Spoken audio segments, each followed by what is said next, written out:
All right, let's look at how we can spot one of the biggest causes of pain and imbalance, port glute activation.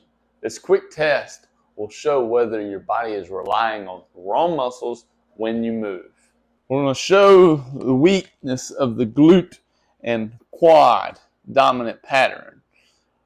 This is what I see all the time.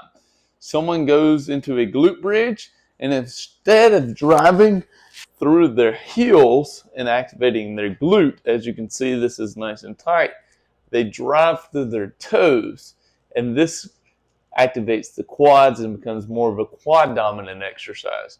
So when you're going into a glute bridge, the best way to do it, if I put my hands on their quads, they're rock solid if they go through the toes, but if the glutes are barely firing, you can see how loose that is.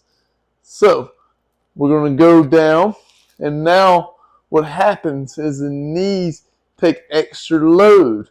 The hips get tight, and over time that creates pain in the knees, hips, or low back. So now I'm going to show you the correct way of how to activate the glute bridge. First, we're going to cue is going to drive through your heels, not your toes. Before lifting, I want you to lightly squeeze your glutes, then exhale as you lift your hips slowly, keeping your ribs down and your core engaged. And of course, you want to slowly lower back down. Once you get to the top, you can feel your actual glutes activating and your hamstrings are lightly activating and your quads are not activating at all. That is a proper way to do a glute bridge. This small change makes a massive difference. Once your glutes actually turn on, your hips open up, your back relaxes, and your knees stop taking the stress. That's what I mean by fixing the root cause, not just treating the symptom.